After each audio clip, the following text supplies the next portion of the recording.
تاني فيديو من أعمالنا بعد ما عجب الناس. أولا كده عايزين نبدأ بالفيديو ده من قناة الأستاذ أحمد شفيق. طبعا الفيديو كان رو جدا وإحنا عدلنا عليه حولناه لريل بمعنى أصح. طيب أول لقطة دي جت الفكرة اللي هو كانت من محتوى اللي هو اليوناني شويه. ممكن تكون انا كنت عايز اجرب الفكره دي هنا. اولا احنا بادئين هنا بالصوره في 3/4 الفريم يعتبر او الشاشه يعتبر. بعد كده بتظهر 3 شخصيات او 3 شخصيات منهم بيبان وواحد عاديه. طبعا الظهور بتاعهم هنا او انا عامل نفس وقت نزول الشاشه او وقت الظهور معاهم بالترتيب او بالتزامن مع الكي فريم في كل واحده منهم. يعني كل واحده عاملها كي فريم. وطبعا زي ما شرحنا ونأكد مره واثنين وثلاثه اهميه الكيرفات. هنا كنا بنستعمل الكيرف ده. اهميه الكيرفات فين؟ الشكل بتاع الفيديو بيطلع سلس. طيب وقمنا عاملين فوقيها صوت الفيديو الوش او السينماتيك ساوند ووراه الستوب ووتش.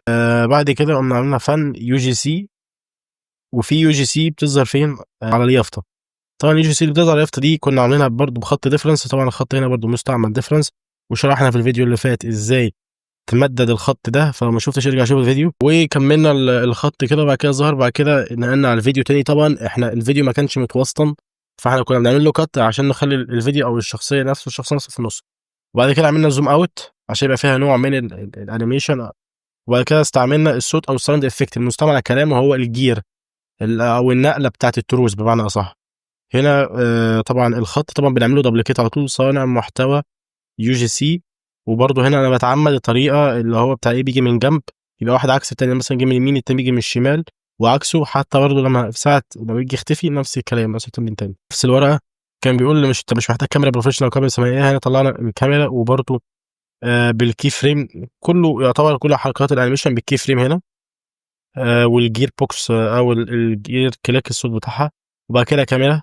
رحنا جبنا الانيميشن ده من برنامج لوتي فايلز بتاع بيعمل اكس على الكاميرا. بس ما كنتش موفق شويه في الحته ان انا اخلي الاكس فوق الكلمه. بعد كده صوره العمال دي برضو جبتها. صوره العمال والكاميرا والورقه دي جبتها من بنترست. بعد كده كي فريم ان هم بينتقلوا ناحيه الشمال والكلمه بعد كده بتختفي. بحاول اخلي الفيديو اسرع شويه. بعد كده بيظهر بعدها يعتبر في فريم فاضي هنا ودي يعتبر غلطه.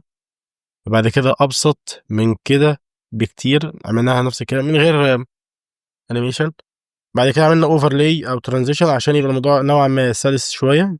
نقل بعد كده الفيديو برضو حاولت ابسطنه. بعد كده نقلنا الجير رقم 1. كده هنا التصوير بالموبايل نفس الكلام. عملت نفس الطريقه في الظهور بس حطيناهاش ساوند افكت.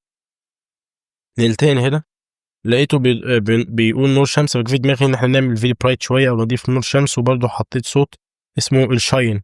ده بيبقى صوت اللي هو بتاع ظهور الشمس ده. بعد كده حطينا ترانزيشن عشان يبقى سلس شويه. والترانزيشن نزلناه من اليوتيوب عادي. بعد كده جير نفس الكلام في الصوت. صوت واضح ونقي. عملنا الثلاثه مع بعض. بعد كده عملنا بالكي فريم الناحيه الثانيه او مش كي فريم لا من غير كي فريم. بعد كده ترانزيشن يعني عشان يبقى الفيديو سلس في النقلات. بعد كده كمان اتعلم مونتاج بسيط. ما حطيتلهاش جير. وهنا حطينا الورقه ما حطيتلهاش جير او ساوند افكت. هنا بقى حطيت ساوند افكت. برامج زي كاب كات وانشوت بنزل صورهم عادي. والظهور بالطريقه بتاعتهم دي كانت ب كي فريم. وبس كده الفيديو يعتبر خلص. ما حبيتش اطول عليكم. يعتبر الفيديو مش طويل شويه. انا بشرح بشكل مبسط او اسرع. لو حابين ان انا يعني اشرح لكم بالتفاصيل اكتبوا لي تحت في الكومنتات. وما تنساش لايك وشير وسبسكرايب. واشوفك الفيديو الجاي. سلام.